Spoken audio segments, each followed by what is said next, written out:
I'm gonna...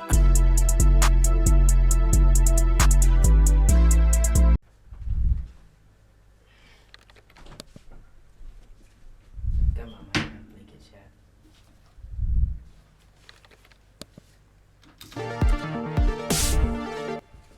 Welcome to the Kill Count, where we tally up the victims in all our favorite horror movies. I'm James A. Janice, and today, I'm saying mea culpa, baby, because I'm looking at Scream 3, which has maybe become my favorite Scream sequel. I'm so glad I get to recount this. When I covered the Scream franchise as a snarky 28-year-old, I shat all over this stupid movie. Unlike the first two, though, this movie is not very good. I can't with this, for real. God damn it, this movie is dumb. And that's Scream 3.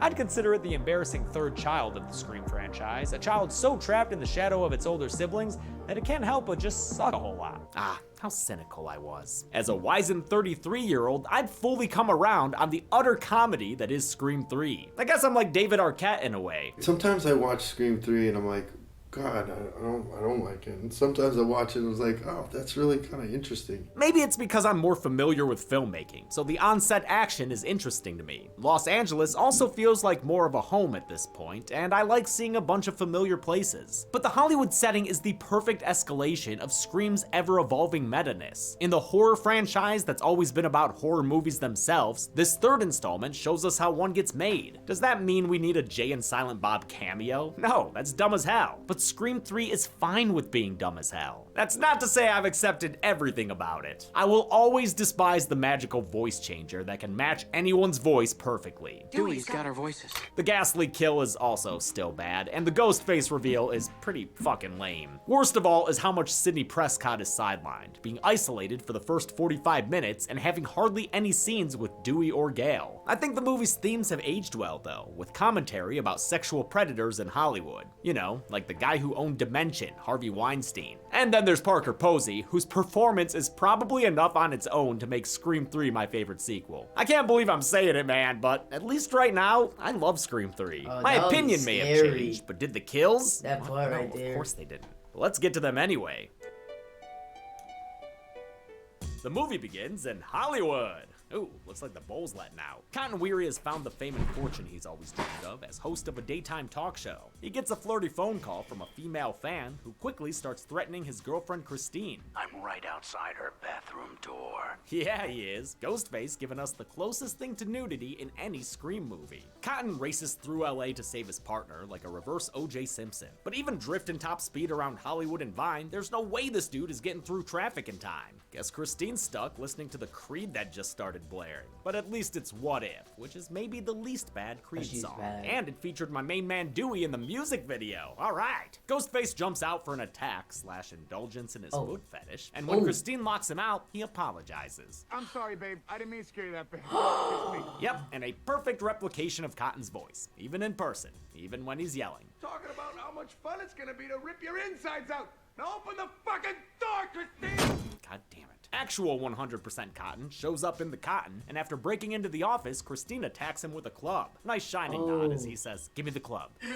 Give me the bat. She putters up and knocks Cotton down Oh! before taking a stab in the back from the bogeyman. It'll take more than a paint job to fix this, Christine. Ghostface and Mr. Tired get into a fight, but Ghostface flings his ass across the room and gets him down on the ground. Cotton Weary unfortunately exits the franchise with a couple of knife stabs off screen. Sidney Prescott now lives in the mountains near Monterey in Northern California. She and her good boy Cherokee keep themselves safe with many a security system. But despite her personal trauma, Sid puts herself and her bubble mac to good use, working as a phone counselor at a women's crisis center. Sydney's the fucking best, you guys. She stays in contact with her dad, played by a returning Lawrence Hecht from Scream 1. He laments Sid's isolation, saying it's like she doesn't exist anymore. That's the idea.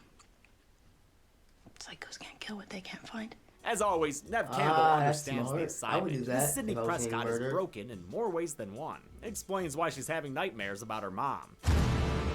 Ghost Mama Maureen is actually pretty creepy, walking around spiking the camera and shit. Maureen Prescott's murder was the unseen spark that set off this entire series. Come to think of it, she's basically the Lyanna Stark of Scream. Now she's back in the picture, literally. A photo of her was found at Cotton's murder site. LA detective Mark Kincaid brings the picture to Gal Weathers and asks her for help. She loves shit like this, so she agrees to put a pause on talking to college students and cutting her own hair apparently. Gale's bangs in this movie are infamously bad, and turns out David Arquette suggested Courtney Cox cut them like that to look like Betty Page. Didn't work. Nick Cave and his red right hand give us a visitor's pass to a studio lot, the fictional Sunrise Studios, played by CBS Radford in Studio City. Chelsea worked there for a little while as a PA on Friends with Better Lives. At Sunrise, they're filming Stab 3, Return to Woodsboro, with a soundstage dressed for locations from the first film. We saw Stab 1 in the last movie, which portrayed various scenes from the original Scream. I guess we have to assume Stab 2 was about the Windsor College murders in Ohio, and that Stab 3 is going to be an original story that takes place back in Woodsboro. Stab 3's director is Roman Bridger, who's introduced with his back to the camera. Great way to meet an important character. He and Stab's producer John Milton are upset because the studio doesn't want to make this movie in light of the murders. Violence in cinema is a big deal right now, Roman. A rich line coming from Roger Corman, the hugely influential filmmaker whose tastes were often,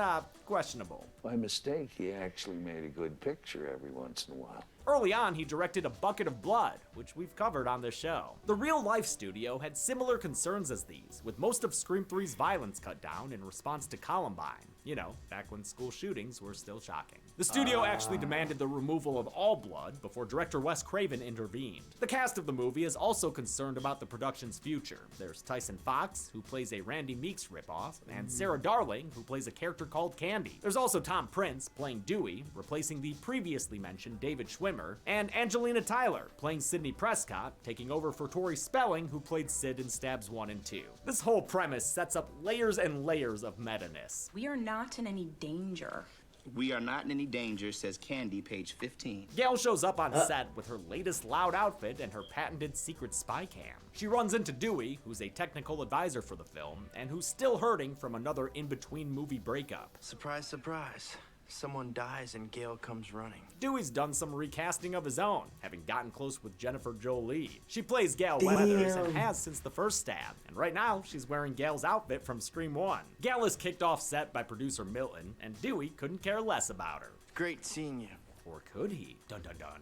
This is when we get that Jay and Silent Bob cameo, as well as a Wes Craven cameo. He's on the same tour as them. Kevin Smith would repay the favor the following year when he had Craven cameo in Jay and Silent Bob Strike Back. The market research says people love monkeys. Sarah arrives on the lot after hours to meet with Roman and give herself a breast exam? Maybe leave stuff like that to the health experts, Jen. She gets a call from the director's voice, but it quickly changes to ghost faces. Sarah gets skewered like a fucking pig. She hides in a back room that's full of props and costumes.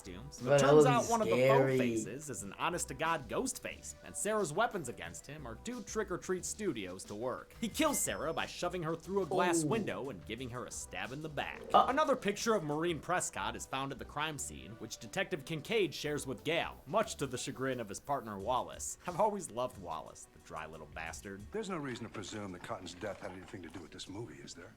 He was making a movie called Stab.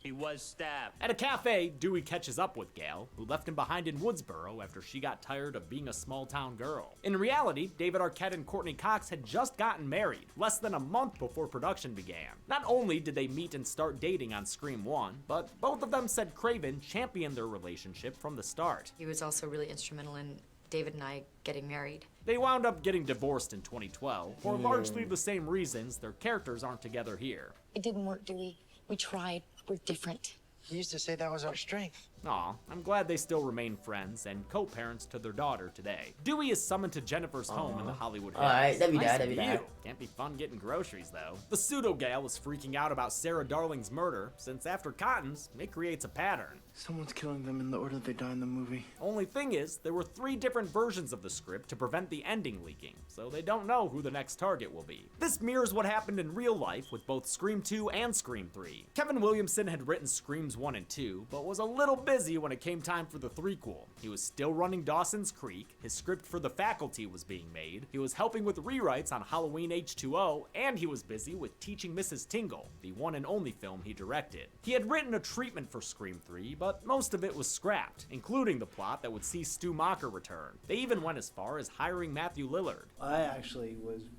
paid to be in Scream 3, and never had a chance to fulfill it. Williamson's outline involves Stu Macher orchestrating high school killers from prison, and in the wake of Columbine, no one wanted to make a movie about killer teens. Aaron Kruger was hired to write a new screenplay, even though he wasn't familiar with the first two films. Kruger, no relation to Fred, wrote under a tight deadline and finished pages right before they were filmed. Wes Craven also had to do rewrites, and just like with Scream 2, they'd sometimes happen on the same day they were shot. Add in the secrecy over the script, and the poor actors had a hard time memorizing their lines. I don't know what I'm saying anymore, Wes. This was also referenced in the movie itself. Has there been another goddamn rewrite? How the fuck are we supposed to learn our lines when there's a new script every 15 minutes? Production officially shuts down between Sarah's murder and Roman being accused of it. The cast holds a wake at Jennifer's house to mourn the deaths of their jobs. Gal snoops around for the inside edition, but she's pinched by Jennifer's bodyguard, Stephen Stone. You can't ask for a better bodyguard than Patrick Warburton. Just ask Doc Venture, who's somehow still alive. He's a big strong boy. Gal has a sidebar with Dewey, where she shows him the photos of Maureen. He recognizes the background from one of Jennifer's headshots. Is it dumb that they have the exact same positioning and framing? Yes it is. But it tells them that Sydney's mother must have spent time at Sunset Studios in the past. Outside Jennifer's house, Stone pokes around Dewey's little tin can trailer. Ghostface jumps out and stabs him in the back, though it takes some effort to drive the point home. Stone jumps out of the fire and into the frying pan, but somehow gets away and survives long enough to make it to the front door. Guess he just wanted everyone to see him die. Show off. A power outage scares everyone outside, but they return when a fax machine starts printing script pages describing their current actions. The screenplay says Ghostface plans on sparing one of them, but who? Who? Well, Tom just has to know, so he runs back inside to read the ending. When it's too dark to make out the words, he doesn't use the flashlight they just had a minute ago, or come outside and read by moonlight. He uses a lighter, and the flame waits long enough for him to read about leaking gas before igniting it, blowing up Tom and this whole goddamn house. Holy shit. I love a good house explosion. This one was done with a quarter-scale model of the actual home they filmed at, which is known as Runyon Ranch, and can be rented for film shoots and parties. Dewey's trailer is even a part of it. Cool. The incineration sends the others hot rodding down the hillside. I loved getting to see the stunt performers do this in behind-the-scenes footage. Gal tumbles furthest, all the way to the street, and when a Ghostface appears, Dewey successfully shoots them away. Then they disappear, as per usual. Oh well, at least Gal and Dewey start to make up, which Jennifer doesn't like, which in turn Gal doesn't like. Damn, Gal really doesn't like Jennifer. A third picture of Maureen is found, along with a note taking credit for her murder, even though Billy and Stu said they killed her in the first movie. With all these Maureen mysteries afoot, Kincaid wants to talk to Sydney, but Dewey won't dox her, no matter how weird Kincaid gets with his line deliveries. Where is she? Calm down, creep. She's right here, okay? The killer called her earlier to catch up, so she's come to LA to go on the offensive. She's also wearing an outfit similar to the one she had on in Scream 2, symbolizing that she hasn't yet been able to move on from her past. She's even wearing the Greek letters Derek gave her in Scream 2. Sid has a warm reunion with Dewey and a slightly cooler reunion with Gal, but hey, at least she's not alone anymore. Her storyline is so separate from most of the movie because of Neve Campbell's availability. She could only shoot for 3 weeks of the 9-week production, and had to wear a wig that took 2 hours to apply, since she was also filming Drowning Mona at the same time, and her character in that movie had much longer hair. Kincaid is enchanted to meet Sid, but she's too focused on these old pictures of her mom. They head to where they were taken, Sunrise Studios, where all of a sudden, Martha Meeks appears. She's Randy's little sister, and played by a 16-year-old Heather Matarazzo. She's here with a posthumous tape made by Randy, allowing Jamie Kennedy to return for the third film. A lot of fans were upset about Randy's death. To this day, that's one of like the top 2 things people ask me in my life. You know, it's like, why did you get killed in Scream 2? They briefly considered revealing that Randy had survived his news van stabbing, but that really wouldn't have worked. They settled on this tape and lampshading the complaint. Probably some psycho fan pissed off they killed Randy and stabbed too. Randy's here to do what he always does, give them rules for a horror movie, specifically when it comes to the conclusion of a trilogy. True trilogies are all about going back to the beginning. Thus all the Mama Prescott stuff. Gal splits off to do some investigating alone, but is joined by Jennifer against her will. This is one of the greatest pair-ups in studio lot history. I love the way these two play off each other. And shit, they run into Carrie Fisher. Or, I'm sorry, Bianca Burnett. But you look just like her. I was up for Princess Leia. I was this close. So who gets it? The one who sleeps with George Lucas. Rest in peace, Carrie. You weren't a princess, you were a queen. The studio archives reveal that Maureen Prescott Nie Roberts came to Hollywood 25 years ago and acted under the stage name Rena Reynolds, named after the late Debbie Reynolds, who was, of course, Carrie Fisher's mom. The publicity stills of Rena Reynolds we see were early modeling photos of a young Lynn McCree, whose picture was used for Maureen Prescott in the original Scream. It's so cool that they had McCree return and actually play Maureen in Scream 3. She couldn't have expected that when her picture was used for the first film. The gals learned that Maureen's acting career stalled out after a few cheap horror films. They were all made by John Milton, the current producer of Stab. Sydney stumbles upon the Stab 3 set, finding recreations of her home from the first movie and Stu Macher's farmhouse. This scene wasn't in the script, but Craven had the idea to build these sets and then write some scenes around them. And over here would be Sydney's house. I'm glad he did. It really drives home how Scream 3 comes full circle to the first film. Sid goes up to her fake room, which is not only a hot set, but also a haunted set. It's got a ghost face! They have a classic Scream chase scene, which sees them running upstairs again. I love when Sid pushes a fucking equipment cart on him. The great chase ends with her throwing him onto a mattress down below, but since she doesn't elbow drop him, the bastard gets away, and maybe pretends to be her dead mom underneath a crime scene blanket? Give Mommy a kiss and we'll make up. Man, Scream 3, you weird sometimes. Kincaid comes to the rescue and gets all McDreamy in the police station. He's played by Patrick Dempsey, who was hired a day before shooting began. He tries to connect with Sid over the ghost stuff, saying his job has also left him haunted. Ghosts are tough. You can't shoot ghosts. Can't arrest ghosts. Can't fuck ghosts. Oh wait, Scary Movie 2. Oh, the entity. Back on the line, Dewey's hoping nobody calls him a piece of shit. Hey, do.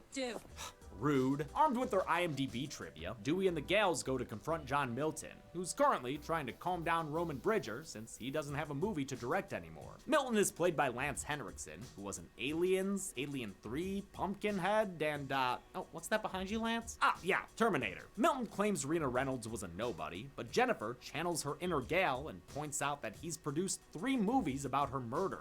You're obsessed with her, and you're obsessed with her daughter! All right, easy, Geraldo. He finally admits that he knew Rena and says she fell victim to sex and drugs at his Hollywood parties. Nothing happened to her that she didn't invite in one way or another, no matter what she said afterwards. It's amazing to me that Scream 3 has a rapey producer character when the movie itself had a rapey producer. I'm shocked the Weinsteins let that fly. Dewey gets a call from Sydney, supposedly, saying she's going to John Milton's house. He's hosting a birthday party for Roman, which is looking like one pretty fucking downer of a time. The old Hollywood home is a cool setting though. It's the perfect place to go exploring. There's a psycho killer on the loose, and you want to go traipsing around this gigantic mansion?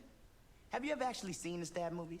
Every time this dude enters a room, he ends up a goddamn shish kebab. The Stabbies, which I'll call them, leave. We'll be right back. And then they split up and disappear and shit. You know how it goes. Dewey and Gale find a phone and that stupid voice changer thing. Dewey's got our voices. This technology was nowhere near this level in 2000. Hell, even as recently as 2018, you could tell when a voice was being digitally fabricated. This is fake Donald Trump talking.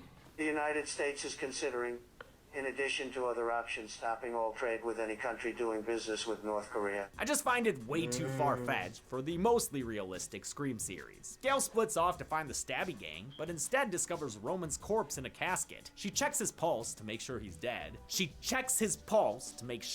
dead. Then bumps into a jumpy Jennifer Jolie. The gaggle of gals run into an Auntie Angelina, who promptly flees when warned of the danger. She's sick of this Hollywood lifestyle. I did not fuck that pig Milton to get a leading role just to die here with second-rate celebrities like you two! Wow, she really got that Sydney rundown though. Flappy arms and everything.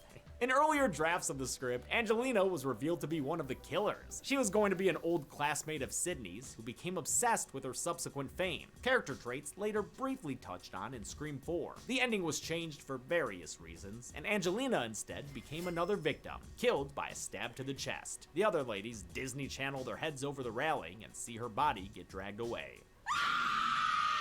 Another chase sees Dewey get punched in the face. Damn. Oh, fucking twice. And more vase breakage. Classic Scream. They always breaking vases, man. Tyson gets stabbed and chased by the face. Oh, you motherfucker! But can't help on the rug getting pulled out from beneath him. My God! Tyson's probably dead at this point, but for good measure, Ghostface tosses him out of a window. Jennifer is the next to be targeted and winds up on the other side of some two-way mirrors overlooking a bedroom. Gross implications there. Dewey's unable to shoot out the mirrors in time to save her, so Jennifer is killed from getting stabbed to death by Ghostface. Aw man, I'm real sad she's done in the movie. Ghostface is hella efficient here, because he's already grabbing Gal and tumbling with her down the stairs. Dewey tries to do a rescue, but his gun is empty, so Ghostface takes him out with a knife handle to the head. That's fine, but man, I hate how Gal crawls to him and basically surrenders herself to Ghostface. Sydney finds her file at the police station and is all like, obsessed much, Kincaid? She gets a call from Ghostface, who says he's holding Dewey and Gal hostage, so she grabs a gun and heads out to save her friends. She gets to Milton's mansion, where Tyson's poor body is still laying in a poolside blood pool. This 22,000 square foot complex is played by the Paramore Estate in Silver Lake. It was also used as the private school in Halloween H2O. The pool was covered so it could be used as a courtyard, but you can totally see the balcony that Tyson was thrown off back there. Ghostface calls Sydney and makes her use a metal detector, revealing there's a gun in her boot. Yeah, throw that shit away, Sid. Kersplash. As soon as she gets to Dewey and Gal, Ghostface backhands Sid to the floor. She came prepared though, with the other gun we saw her keeping at her home earlier. She uses it to shoot the mother down.